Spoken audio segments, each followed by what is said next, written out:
Hey, what's up everybody? Welcome to my new channel, Only Momentary, where I react to a bunch of stuff. And today we got 3 scary videos by Llama Stories. This first one's called Hide and Seek Horror Stories. This is my first time reacting to anything, so we'll see how it goes. But yeah, I get scared watching freaking horror stuff, scary stuff. I'm hoping to do like ghost react videos later on, but alright, we're gonna start off with this.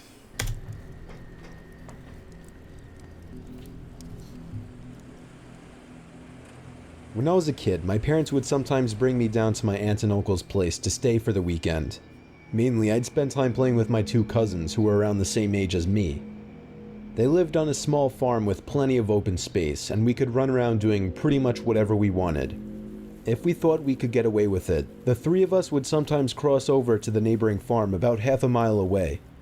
It had been abandoned for decades, with a scattering of derelict buildings and other structures still standing on the property, just begging to be explored. This was of course a gold mine for 3 adventurous young boys such as ourselves, especially after my cousins told me stories about the deaths that took place in the house. Hold up. So you're telling me 3 little kids just go to a freaking farm where they know people have died before? I wasn't that brave. It was pretty classic fare. Man goes crazy, axe murders his entire family. They were murders? So they know somebody was murdered there in the past, and yet they're still going. Hangs himself, returns every night as an angry spirit looking for new victims.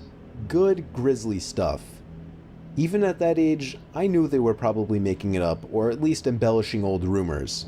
But seeing as how the setting lent itself so well to such tales, I allowed myself to buy into it. One afternoon, we decided to play hide and seek. When it was my turn to hide, I ran off for a flimsy brown barn that had living quarters on top, and climbed the stairs looking for a good spot. Nope.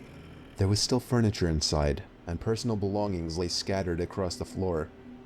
Hey, nobody came I and cleaned it maneuvered up? over broken dishes, tattered clothes, and crumbling books, eventually coming to a small room with a closet. Jackpot. There were even long black dresses still hanging on the rod that I could hide behind. I stepped inside and managed to force shut the folding door. My only illumination was a slit of sunlight that shone through the crack in the door from a nearby window. I crouched down with knees tucked into chest and waited. Some time passed and there was still no sign of my seekers. I waited some more, debating if and when I should give myself up. After nearly an hour, this was starting to get An hour? Dude, you know something's gonna pop up from behind them. I'm just waiting on it. I'm just waiting on it. boring. My head drooped. And you fell asleep? I woke with a jerk. It was pitch black. Drowsy and confused, I forgot for a minute where I was or what I had been doing.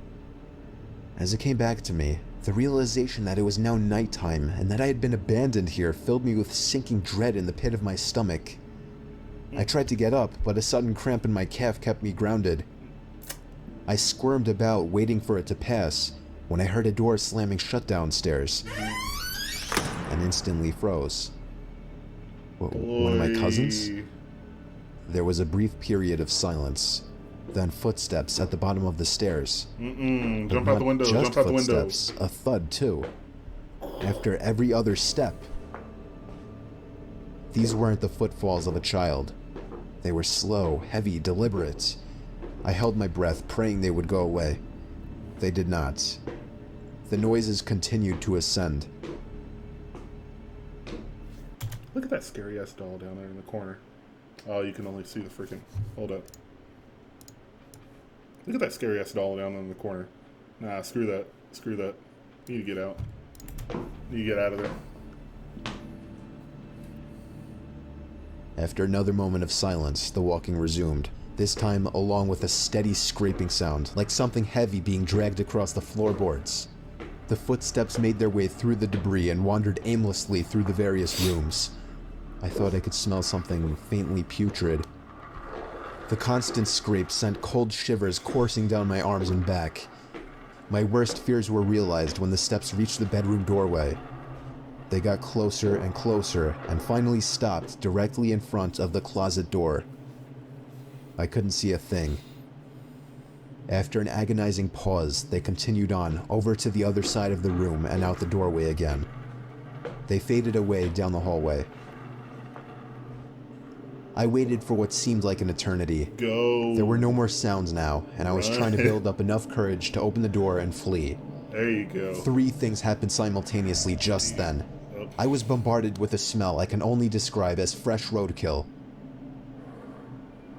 I heard raspy breathing behind me in the dark closet, and I felt hot breath against the nape of my neck.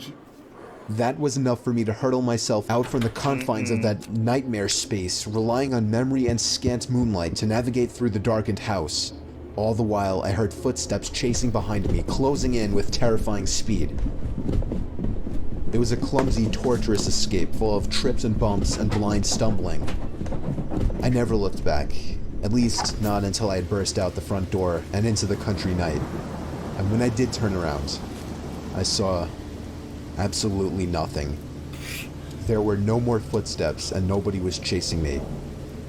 That didn't stop me from running though, all the way back to my aunt and uncle's house. There was a police car in the driveway when I got back. My parents were there too, worried sick. Everybody demanded to know where I had been. Apparently, when my cousins still hadn't found me by evening, they'd returned home to tell their parents. Eventually, the police were called in and informed me that they had already scoured every building on the farm. The insinuation that I was lying about my whereabouts didn't go unnoticed. None of it made any sense. Cops always It wasn't until years later that one of my cousins filled in a final piece of the story. He and his brothers had spent hours searching for me like they said, but the part they didn't tell anyone was that they thought they spotted me in the window of the bedroom I was hiding in. And when they got closer, they saw that it wasn't me. A young boy neither of them recognized was smiling and waving down at them and gesturing for them to come. I know it's a cartoon, but I just got goosebumps down my spine. Come upstairs. Okay. That's when they ran back home. All of this while I slept in the closet. And how do you fall asleep in a creepy ass house that you know people were murdered in? Oh, it makes my head hurt.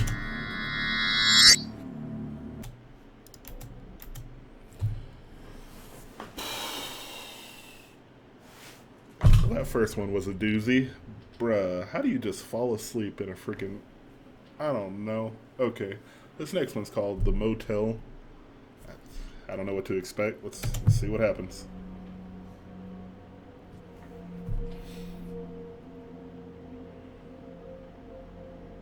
I was 19 years old at the time, working at a sketchy motel.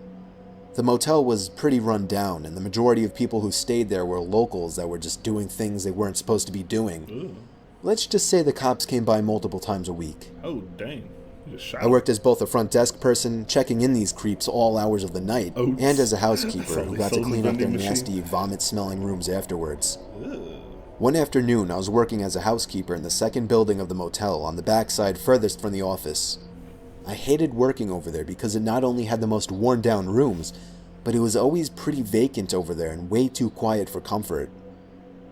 I began cleaning one of my last rooms and wanted to get done in a hurry because it was getting late. I was washing the mirror in the room that I was cleaning when all of a sudden, I saw a man in the reflection staring at me. He was mid-50s, dirty, with long, greasy hair. Startled, I screamed, "Oh my God." I told him he scared me. The room I was currently cleaning was vacant, so there was no reason why this man should have been in there watching me clean. However, we just had a meeting on customer satisfaction, and my boss was really pressured. Man, screw customer satisfaction. Some homeless freaking walks into the place behind you, just he knows he ain't supposed to be there, and bring us to be more polite and help the guests any way we could. Sir? I asked him cautiously. Customer satisfaction. Can I get you anything? Towels? The man just stared back at me with a crooked grin and held out his hands to me. I thought maybe he was handing me a tip for cleaning his room earlier, but when I looked down, I saw he was holding a $100 bill. Alarms started going off in my head. Okay. No one tips $100 on a $40 a night room. The man just smiled and said his name was Terry. He said he was staying in the room next door with his wife Sherry and sort of joked about their names rhyming. He smelled like car oil and alcohol. When I asked him why he was trying to hand me $100, he laughed deep in his throat and said, "Me and my wife were watching you, and we just wanted to have fun with you."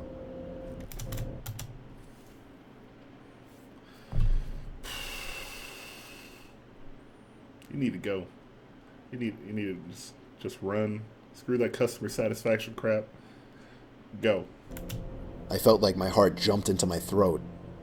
No, I can't do that, sir. I'm sorry. I wanted to run out of the room screaming, but he was blocking the door, my only exit. Push him out The the way. man smiled I don't know, kick again, him. taking on a softer tone of voice, and invited me to come into his room to meet his wife, just to talk as friends. I nervously told him no again, and that I had a lot of work to do for the day. I prayed to God he would just go away, and eventually he did. He grunted and walked off in what I assumed to be the direction of his room. Good. My mind began racing. There is no wife, I thought. This man could try and kidnap me. I was 110 pounds at the time and not very strong. He could easily overpower me. You grab a knife or something. I locked the room from the inside and went directly to the phone to call my manager at the front desk, but the phone wasn't working. Adrenaline began pumping through my veins, and despite what I was always told not to do, I was panicking. Did he cut the line? No, I thought. This is a crappy motel. It happens all the time. But I just have to get out. I remembered that I had my cell phone out on my housekeeping card, but that was outside the locked door. I'd have to open the door to get it. I cautiously opened the door to the room that I was cleaning and peered out. I didn't see anyone, so I frantically began searching my cart for my cell phone. I was wasting too much time looking for it. All this time she's spending looking for her cell phone, checking the indoor phone. She could have been gone. She could have been like in her car, driving away, maybe 10 feet down the road. So I just decided to run as fast as I could and make There a you break go. for the front desk in the office. Then from behind me, I heard the man again, but this time he was screaming to someone else, "She's running, she's getting away." She's right. Bruh. Go, I could hear go. his shoes slamming against the pavement after me. I quickly turned the corner, grabbed my keycard, and let myself into a stockroom and There locked you the door. go. Okay. Within moments, I heard the sound of the dirty guy and someone else running outside, searching for me. I stayed in that stockroom for 30 minutes shaking until I could no longer hear him searching for me. I finally got the courage to run the rest of the way to the front desk. When I made it there, I collapsed into my boss's arms and he called the police. The man and whoever else was in the room with him peeled out before the cops could arrive, and I was beyond shaken up. According to the police who ran a search, this wasn't the first time he had done something like this, and he was actually wanted for sexual assault, gross sexual imposition, and in the past was once charged with rape.